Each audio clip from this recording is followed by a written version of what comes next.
The world is full of diverse, interesting and shockingly different human beings. The paths we walk are completely unique and our experience of life varies immensely. Some of us are born into lives of love and abundance, whereas others are thrust into a world of poverty and pain. But a good start doesn't always mean a good finish, and a bad start doesn't have to shape your future. In this series, we're taking a journey across the UK, and the people we will speak to have not only learned how to weather a storm, but through courage and strength have certainly learnt how to dance in the rain. Today, Donna's visiting North London, where John Selah tells her how it was music that saved his life and gave him a reason to turn his life around. John, thank you so much for letting us into your home and sharing your journey with us. Yeah, it's my pleasure. It's lovely to hear how you've turned things around for yourself. When you was 2 years old, your life changed forever, didn't it? Yeah. Could you tell us a little bit about what happened on the night, the 23rd of February 1977? Yeah, I think the best way that I can describe what happened is to read you a letter that my father wrote me about 6 years ago when he was in counselling. It's mentioned a few people that were around at the time, so they're names that you won't know, but this is I already knew what had happened, I found out earlier, but he just thought he'd go for the exercise, writing me this letter. As Dear John, I would like to explain what happened to our family in 1977. In 1977, I suffered a catastrophic mental breakdown. During this breakdown, I heard voices in my head telling me Jimi Hendrix was a superstar and I had to support Marsha Hunt's baby. I told all of this to your mother and she was distraught. I can remember her saying to me, never mind Marsha Hunt's baby, what about ours? And I was so out of it, I didn't get it.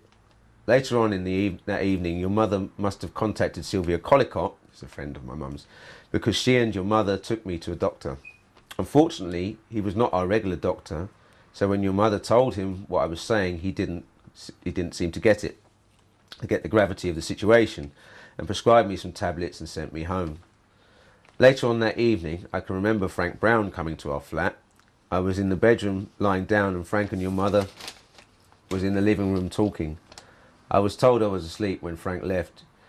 During the early hours of the morning, about 2 or 3 o'clock, I received what felt like 1,000 volts of electricity in my brain. A voice in my head said, her. I looked at your mother and another voice in my head said, your mother was Jezebel and I was Jesus Christ and I had to destroy her. My body was completely taken over and it was as if I was possessed by an outside force. I dragged your mother off the bed and into the passageway. Somehow we were on the floor and I was sitting astride her with my hands around her neck and strangling her. When I sat astride her with my hands around her neck, someone came through the door and struck me on the head. I was later told it was the police. I was making a horrible grunting noise. It was too late, your mother was already dead. During all this commotion, you were in the bedroom next to the passageway where all of this was happening. I do not know if you were crying or not, I cannot remember. I was taken to Ponders End Police Station and you were taken to a children's home in Cuckoo Hall Lane, Edmonton. I was at the police station for about 3 days and then was taken to Brixton Remand Prison. I was at Brixton Prison for about 6 months. During this time, Frank Brown arranged that you be fostered by the Howells. Frank Brown was a social worker in Enfield, so he used his limited influence for you to go to the house. After 6 months at Brixton, I came up for trial at the Old Bailey. I was convicted of manslaughter on the grounds of diminished responsibility. The psychiatrist at Brixton Prison was a tutor to Dr. Fernando at Chase Farm's psychiatric unit, and he arranged for me to stay at Chase Farm psychiatric unit. I stayed there for 2 years and then was released. Your dad, Kenrick. That's very difficult for you to obviously read. But I mean, you was a 2-year-old little boy, so obviously this suggests that you did witness part of this. Yeah, there's been some documentation where I said something like "Daddy cut Mummy" to somebody when I was in the home, and it doesn't say it in the letter, but there was also a knife involved as well with the incident, and basically, I don't remember witnessing any of it, but I'm pretty sure I did. There's something that happens to me whenever I've found myself in an intimate relationship. I usually have a meltdown, And then I guess it's kind of, if you think about the first love of my life, my mother, I saw murdered by my father. So unconsciously, that's always in the back of my mind. So whenever I fall in love with somebody else, I always just can't take it. I have to say that weirdly, I kind of love my dad dearly, and it's strange because all I've ever known from him is total love and support. Apart from that one incident, he's the only one that's been there for me all the way through. He's my hero, really. From this incident, you went to live with close friends of your mother's for 3 years, didn't you? Yeah. Do you feel that really helped you to have that stability for the first 3 years that she wasn't around? Yeah, definitely. I mean, my foster mother, when you refer to her name's Lynn and David, and Lynn tells me that when I first went there, I used to search her house looking for my mother. But Lynn's she's very highly trained in looking after young kids, so she really knows her stuff and child development and that. So I couldn't have gone to a better place, really. And I don't have many memories of living there, but I have an overall sense of how much I was loved and how much I belonged there. They really accepted me as one of their own. And she had a son who was 3 weeks older than me, and so we're like brothers. We still are now. And then she had another son a couple of years later, and he's over in LA now. But they're family to me, and I dread to think what would have happened had I not gone there. It was only a brief amount of time, it was only 3 years, but I think it was massively formative and massively significant in any goodness that's in me today. I've got a moral compass. I like to do the right thing by people. I've got a heart. I'm quite compassionate, and I think maybe that may have been lacking had I not had experienced that amount of love. Nurturing. Yeah, and who knows, I may have gone really wrong, and I think it's possible that I would have. Compassion will flow from my head to my toes. I can never have too much. I will put myself behind everyone else. I will give and give more. And if shadows come, I will turn to the sun and the light of the Lord. And I will not be chained anymore by things that I can't change. Haunted by history or broken by impotent rage. And so You left those friends, you went and stayed with another foster parent. That wasn't such a great experience for you. Can you tell us a little bit about what happened there? Yeah, How it affected you? My foster mother there was abusive to me. Two of my earliest memories of her mistreating me, and there was one time when I used her other child's baby shampoo because I didn't want to sting my eyes, and she noticed, because she told me not to use it. She came back, she noticed that I used it, and so she held my head under the bath water. And so there's a couple of memories like that, and I think I found out recently, I always wondered how I managed to leave that place. Like if somebody found out that I was being mistreated. It turns out nobody knew. I was there for a year, but I kind of get a bit of.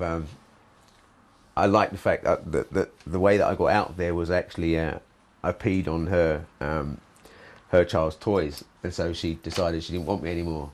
I like to think that was my way of getting out of that situation. I was only 4 or 5 years old. I mean, it was suggested that previous to that you was frightened of going to the toilet during the night as well. Yeah, because she would have a go at me, and if I got up, and she'd just shout at me a lot and stuff. I don't really remember much of it, but I just remember the 2 instances of abuse, and just that it was a scary place for me to live. And she didn't show me any compassion at all. I don't really know why she was fostering me. I will lift my head from the valley of the dead, from the river running out. I will stand on a hill, there'll be no wind or rain clouds. I will look to the horizon, and my eyes will turn the dark day. I'll hear the drums of victory, and words describing the way. and I will not be chained anymore by things that I can't change. Haunted by history or broken by impotent rage. After the abusive home, you had 12 years in a foster home, which was, you know, quite stable and fairly positive. Yeah. Could you tell us a little bit about that? Well, it was out in the countryside and a really affluent area, and I had a really good relationship with mainly with my foster father at the time, because he was really into poetry and art and stuff, and I was showing promise as an artist from about the age of 5, and I started writing poetry about 8 or 9. And Ken, his name's Ken. He used to critique me about my work, and I really looked up to him. It's quite funny. He had curly hair like me, and he used to pay me, some days when half peas were still around, he used to pay me half a penny for every grey hair I'd pick out of his head. And then when he cut my hair, we'd throw it outside for the birds to use it to nest in and stuff. And we had like a magical relationship. I have had some wonderful friends in the area, and the schooling was good, and it was there were hard times. Obviously I was struggling with things, psychological things, but it was certainly a much better home than the one I was in.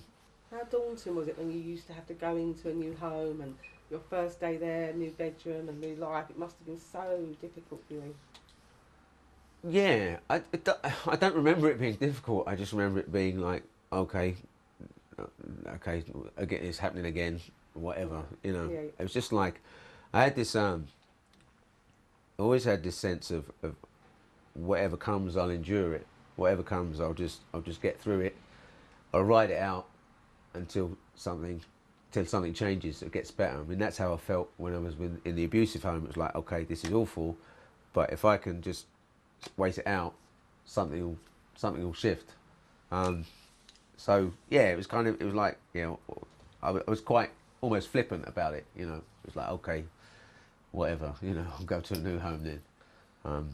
Bit weird that, I guess. But strong as well, very strong and very brave, because obviously being so young, you must have been 6 or 7 then. Yeah, but then children are notoriously resilient, aren't they? You know.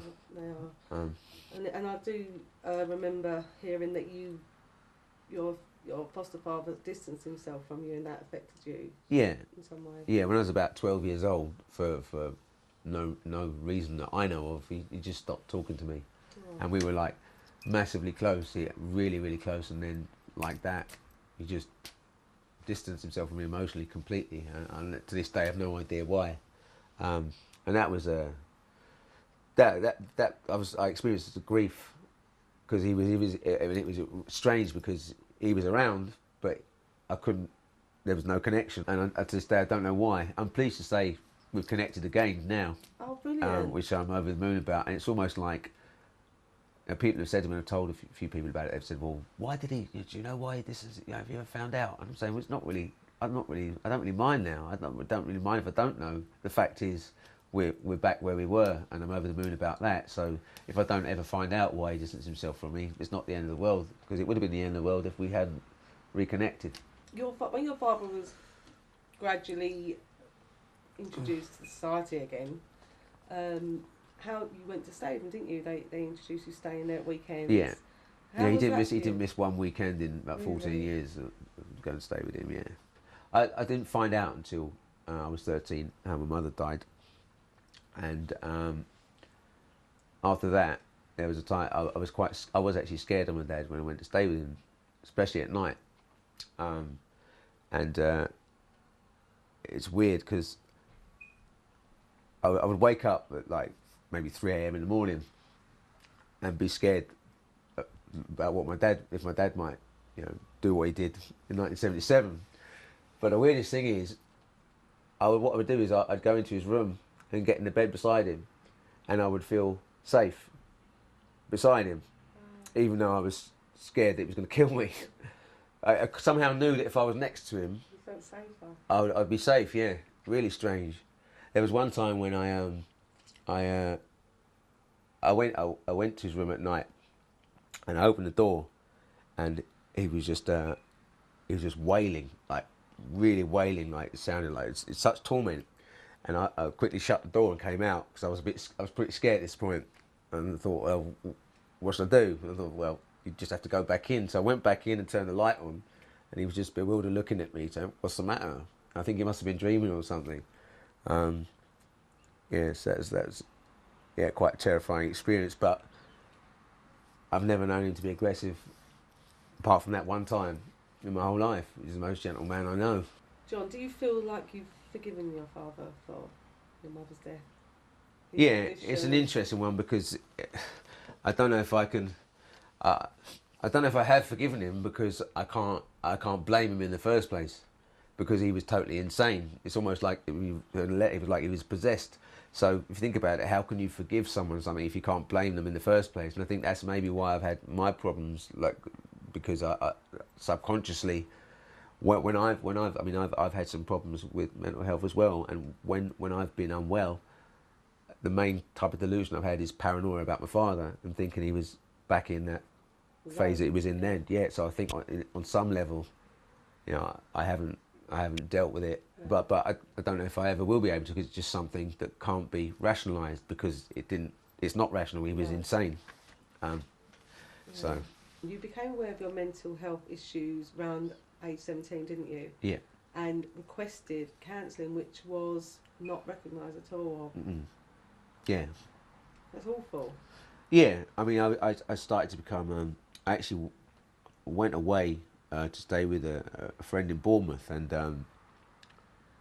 still to this day, I don't know if it really happened, but I experienced some racial abuse, or at least I thought I did, and this seemed to be the trigger for me to start getting quite unsettled. And I had all the statements about my mother's death and stuff from the doctors, the coroners, and everything, and I took these away with me when I went to stay with my friend. I was reading through them, and I started to feel I wasn't feeling right, so I was asking to see somebody, to see a professional counsellor, and that wasn't sorted out for me, and I just deteriorated, and then had a full breakdown, and I think that.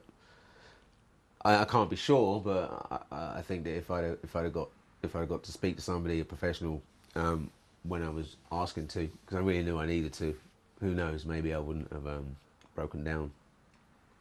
It's really awful that you had to go through that and not have that help, because obviously talking helps so much, doesn't it? Another really massive impact on your life was in 2010. Your foster brother committed suicide, didn't he? Yeah, Jonathan. Yeah. I mean, how did you? That must have been really tough. Yeah, it really was. It was my. It was the first time I had lost somebody that I loved in adulthood, and so it was a different level of grief to what I'd experienced before. Although I'd lost a sibling before, because I forgot to mention that my mum was 5 or 6 months pregnant when she was killed as well. But I really loved Jonathan. Me and his other two brothers, Matthew and Daniel, called him G, so that's why I have the tattoo there. But it was quite hard for me because I felt like since I'd had experience of mental illness, I felt like I should have been able to help him, but I couldn't. I tried. We all tried, and I don't think I really want to talk about Jonathan too much because I don't want to upset his mum, my foster mother. She'd find it quite difficult to see me talk about it. But he was loved. We all adored him and miss him massively. When I write about people, I see it's a subject matter. People that I care about. It's a subject matter that drives the content of the song. So I like to think that my song Jonathan is beautiful, but it's beautiful because he was sensitive, creative, funny, intelligent. He was a banker in Japan. He was something else, my G. Wow. John, moving on to your creativity, because I know you're very talented. You're an artist. you sing, you write your own songs, and you gig all the time. I mean, did this influence you and help you through the difficult times as you were growing up? Yeah, it was it's a lifeline. Originally, I started showing some aptitude for art. My dad tells me that I was drawing like a talented adult from the age of 5 years old, and then about 8 or 9 I started writing poetry, and then about 10 or 11 I started writing songs, and it was born out of a need to process things and express myself, therapize myself really, and it's still like that now.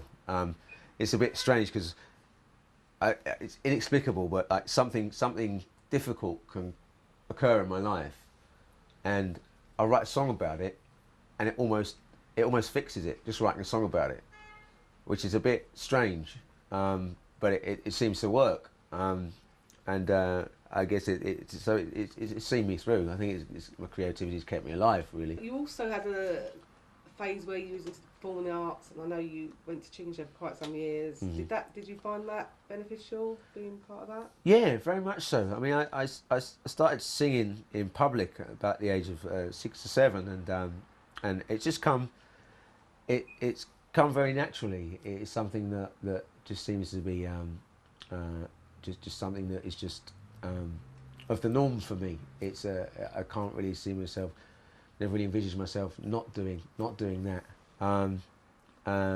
So there's the two things. There's the creating, and then there's the performing of the creation. And I think in some way they're equally important. The performance is more of a fun side of the creativity, whereas, as I say, you know, the actual creation of art is like the therapizing and the kind of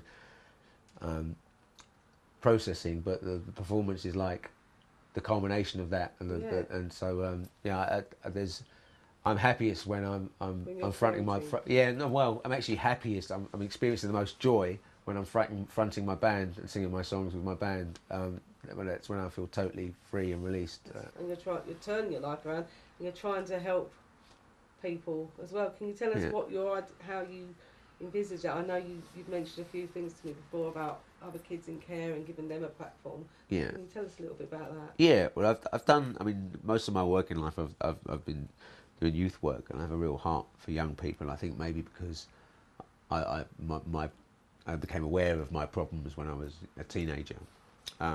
But I'd love to. I don't know. Maybe some way work with kids that are in care, or people that have experienced being in care, because I think it's a neglected area. There don't seem to be many.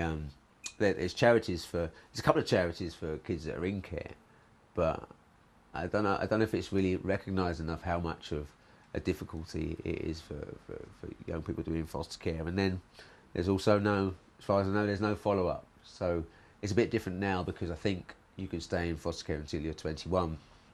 But when I was in foster care, you'd leave at 16, and then effectively you're on your own. Yeah.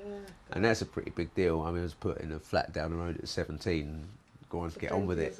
Yeah, with all those psychological issues and problems and everything else, and having had a breakdown on that. So it was. I was thinking it'd be nice to set up something where you kind of follow up people that come out of care. You offer some support for them, you know, finding work and doing creative stuff and therapy and whatever afterwards. And I've always loved working with young people with music. That's really important to me as well. And maybe further down the line, foster. I mean, if I was to become very successful, I'd like to be a bit philanthropic maybe and set up a few charities and whatever. But you never know. Where do you see your future heading? Was it your music? Is it your art?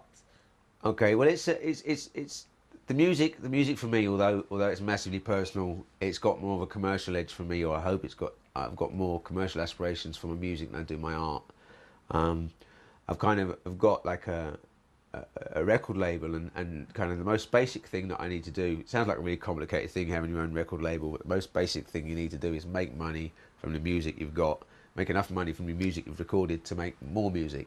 Really lovely that you're still trying to help others as well. I think that's the big message here, is that you know, despite your hardship and the life you've led, you want to help out and reach out and help others. And Yeah, I think you say despite it, but I think because of it. I think because you often find people that have been through hard times have the heart to help other people through hard times. I mean, if it doesn't make you go really wrong, yeah, hopefully you go the other way. Do you know what I mean? And be really good. John, your mum obviously losing your mum at the age of 2, such an awful thing to have that taken from you at such a young age. That must be one of the hardest things to come to terms with. Yeah, I guess I feel the loss more extremely because I know how much I've been told how much she loved me, which is which is the norm for a mother to love their child. But I get some comfort in the fact that to know that she loved me so much, but also, it makes the pain a little bit more poignant that I haven't been able to grow up experiencing that love. I mean, I guess there's nothing like love of a mother for a child. It just can't be replaced. I mean, Lynn, my first foster mother, she's the closest person I've ever had to a mother, and I adore her. I believe in God ever since I was a child, and I've always had a sense of something else with me, something good, looking after me at the times in foster care and stuff. And I looking back, I think that was God, and I think maybe the reason why I've grown up with God in my life was because my mum believed in God when she was carrying me. I like that thought, the link in my mum and God, and that kind of link. We're talking a lot about how my creativity saw me through and made me survive, but I think that faith did as well, and I think I owe a lot of that to my mum.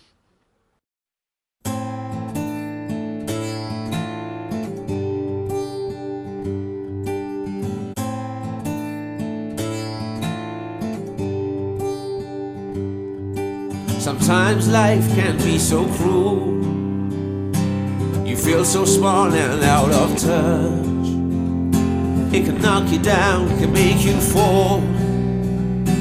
You lose the peace you crave so much.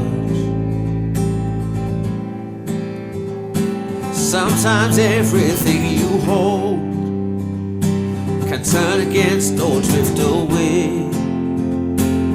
Everything around you cold, nothing left to do or say. Then suddenly something stirs inside. You may be a little scared to try, but then you're given wings to fly.